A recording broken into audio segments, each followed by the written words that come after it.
করছি সেই সমস্ত মানুষদেরকে সাথে নিয়ে আজকে আমাদের এই আমরা আছি রংপুরে, রংপুর চেম্বার অফ কমার্সে। এখানে দিনভর নানা অনুষ্ঠানের মধ্য দিয়ে ৭১ টিভির ১৪তম বর্ষ পেরিয়ে ১৫তম বর্ষে পা রেখেছি, সেটি নিয়েই কিন্তু নানা আয়োজন রয়েছে। আমরা এখানে দেখছি ১৪ বছরের ১৪টি কেক কেটে শুভ উদ্বোধন করেছেন রংপুরের বিভিন্ন সামাজিক, সাংস্কৃতিক, রাজনৈতিক সংগঠনের নেতারা। এবং এরপরে কিন্তু আমরা বেলা ২টায় এখানে স্থানীয় একটি বৃদ্ধাশ্রমে বৃদ্ধাদেরকে, সেখানকার সদস্যদেরকে নিয়ে আমরা কেক কাটবো এবং আমরা সেখানে তাদের সাথে মধ্যাহ্নভোজে যুক্ত হব। তো এই মুহূর্তে আমাদের সাথে যুক্ত হচ্ছেন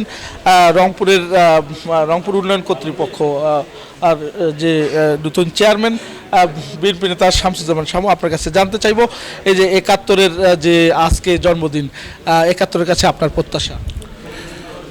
বিসমিল্লাহির রহমানির রহিম। ৭১ দীর্ঘ ১৪ বছর ধরে বাংলাদেশের মানুষের ভাগ্য পরিবর্তনের জন্য কাজ করছে। আমার প্রত্যাশা, রংপুরের যে নতুন উন্নয়ন কর্তৃপক্ষ গঠন করা হয়েছে সরকার কর্তৃক, এই উন্নয়ন কর্তৃপক্ষের যে কাজগুলো আমরা করব সেগুলো আপনারা তুলে ধরবেন এবং যেটা প্রয়োজন রংপুরের মানুষের জন্য সেটাও তুলে ধরবেন, এই প্রত্যাশা আমার। এখানে রয়েছেন রংপুর সিটি প্রশাসক জনাব মাহফুজুর নবী ডন। আপনার কাছে জানতে চাইব যে ৭১-এর এই যে পথ চলায় আপনিও সঙ্গী ছিলেন বিভিন্ন সময়, বিশেষ করে ১৭ বছর বিভিন্ন আপনাদের আন্দোলনগুলো ৭১ টিভি তুলে ধরেছিল। ৭১-এর কাছে আগামী দিনের আপনার চাওয়া কি? এক কথায় যদি বলি যে আমার প্রিয় চ্যানেল ৭১ টিভির কাছে আমার একটি প্রত্যাশা, পূর্বের ন্যায় সত্য এবং বস্তুনিষ্ঠ সংবাদ যেন পরিবেশন করে এবং যে সত্য এবং বস্তুনিষ্ঠ সংবাদের মাধ্যমে আমাদের এই অঞ্চলের সকল বৈষম্য যেন দূরীভূত হয়, এই প্রত্যাশাটি আমি ৭১ টিভির কাছে করছি। এখানে আছেন রংপুর মহানগর জামাতের আমির জনাব এটিএম আজম খান। ওনার কাছ থেকে আমরা জানতে চাই যে এই যে আজকে ৭১ টিভির জন্মদিন, আপনারা দীর্ঘদিন ১৭ বছরে কারাগারে ছিলেন, আন্দোলনে ছিলেন, সংগ্রামে ছিলেন এবং হরতাল অবরোধে পিকেটিংয়ে ছিলেন। আমরা কিন্তু ৭১ টিভি তুলে ধরেছি। আজকেও যখন আপনারা বিরোধী দলে, আপনাদের অনেক কর্মকাণ্ড আমরা তুলে ধরছি, সমালোচনা করছি, আলোচনা করছি। ৭১-এর কাছে কি প্রত্যাশা আপনার? শুভকামনা ৭১ চ্যানেলকে। আমার যে প্রত্যাশা, রংপুর সিটি কর্পোরেশনের বেহাল অবস্থা, তিস্তা মহাপরিকল্পনা দ্রুত বাস্তবায়ন এবং অত্র এলাকা কৃষকদের ভাগ্যর উন্নয়নের জন্য আলু নিয়ে যে জট শুরু হয়েছে, এর সমাধানে ১৪ বছর যেমন বস্তুনিষ্ঠ খবর পরিবেশনের যোগ্যতার পরিচয় দিয়েছেন, সামনে দিবেন, এই প্রত্যাশা আমি রাখছি। এখানে রয়েছেন রংপুর জেলা জামাতের সেক্রেটারি এনামুল হক। আমরা আপনার কাছে ছোট্ট করে মতামত জানতে চাইব যে এই রংপুরের সমস্যার সম্ভাবনা আপনার কাছে কি মনে হয়? বিসমিল্লাহির রহমানির রহিম। ধন্যবাদ ৭১ টিভিকে আজকের ১৪ বছর পেরিয়ে ১৫ বছরে পা দেওয়ার জন্য। এবং আমাদের প্রত্যাশা হলো যে রংপুর জেলার পক্ষ থেকে যে আমরা যাতে করি বস্তুনিষ্ঠ সঠিক সংবাদ পরিবেশন করে আসছেন, এখনও এই সংবাদ পরিবেশনের মাধ্যমে রংপুরের মানুষের ভাগ্যের পরিবর্তন করতে পারে, এই প্রত্যাশা ব্যক্ত করি। ধন্যবাদ। রংপুরের চেম্বার অফ কমার্সের সভাপতি এমদাদ আহমেদ, আপনার কাছ থেকে জানতে চাইব যে এই রংপুর ব্যবসা বান্ধব কিনা, এখানে ব্যবসায়ীদের কি সমস্যা হয়, ছোট্ট করে যদি জানতে চাই ৭১-এর জন্ম। ধন্যবাদ। ১৪ বছর পেরিয়ে ১৫ বছর উপলক্ষে আজকে এই কেক কাটার অনুষ্ঠানে আমন্ত্রিত হতে পেরে খুব নিজেকে ধন্য মনে করতেছি। পাশাপাশি রংপুর চেম্বার অফ কমার্স বলবো যে সবার আগে বাংলাদেশ। রংপুরের বহু সমস্যা ব্যবসায়ীদের, বিশেষ করে অর্থনৈতিকভাবে আমরা আমাদের যদি জিডিপি এগিয়ে নিতে হয় তাহলে আমাদের এখানকার ইকোনমিক জোন করতে হবে। পাশাপাশি আমি মনে করি আমাদের এই রংপুরে পলাশবাড়িতে একটা সমস্যা হচ্ছে, এটা আমি রাষ্ট্রকে বলবো এটাকে সমাধান করার জন্য এগিয়ে আসুক। পলাশবাড়ির সমস্যাটা রাষ্ট্রীয় সমস্যা, এই সমস্যা সমাধানের জন্য আমি বলবো সার্বিকভাবে রাষ্ট্র এগিয়ে আসুক। আপনি তো এখানকার রংপুর চেম্বার অফ কমার্সের ভাইস প্রেসিডেন্ট।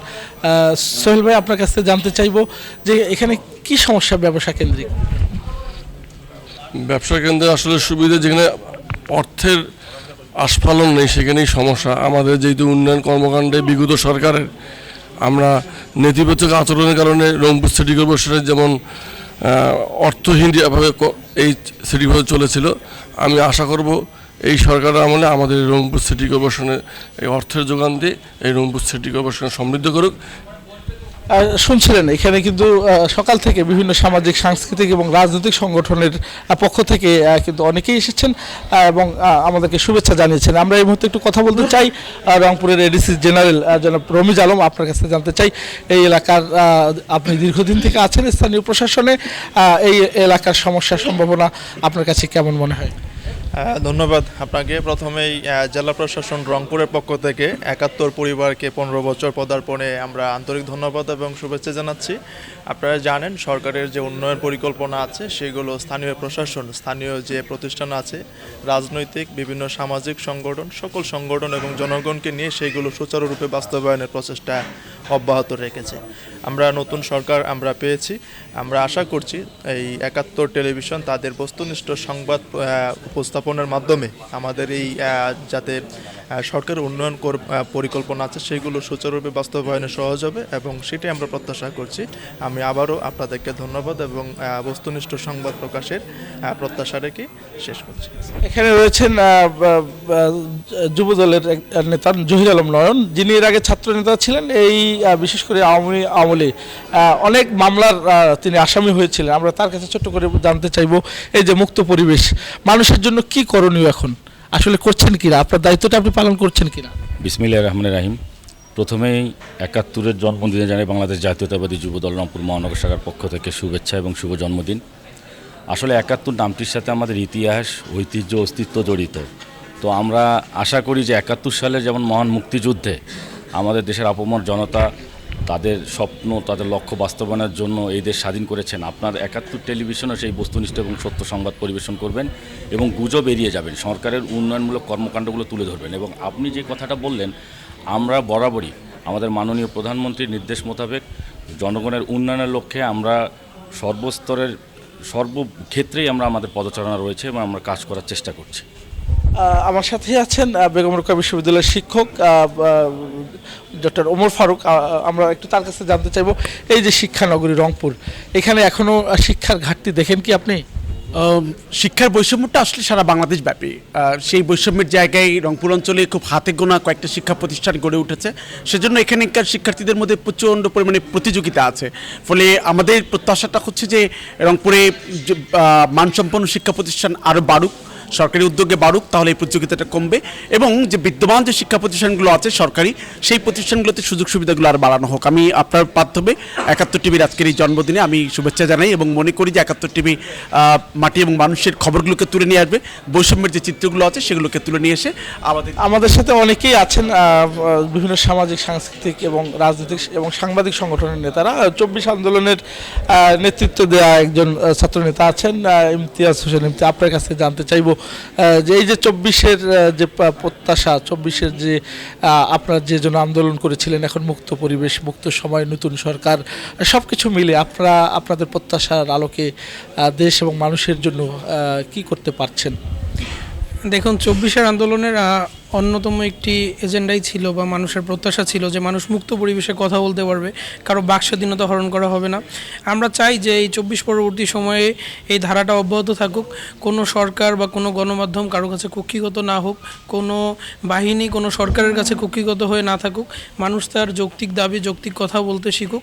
এবং ৭১ টিভির জন্য অনেক অনেক শুভকামনা। ৭১ টিভির ১৫ বছর পদার্পণে শুভেচ্ছা জানাচ্ছি এবং আপনাদের কাছে একটি অনুরোধ যে আমাদের উত্তরবঙ্গের যে বৈষম্য, আমরা যে অবহেলিত, এগুলো বেশি বেশি করে তুলে ধরুন এবং বর্তমান সরকারের কাছে আহ্বান থাকবে যে আমাদের উত্তরবঙ্গের সাথে দক্ষিণবঙ্গের যাতে বাজেট বৈষম্য আর করা না হয়, বাজেটের সমতা আনা হয়, এটি আমাদের কাঙ্ক্ষিত প্রত্যাশা। প্রত্যেকের বক্তব্য কিন্তু একেবারেই নিজের থেকে নিজের কথাটা বলার চেষ্টা করেছেন ৭১-এর জন্মদিনে। আপনারা সকলে ৭১-এর সাথেই থাকুন, সেই পর্যন্ত ভালো থাকুন, সুস্থ থাকুন।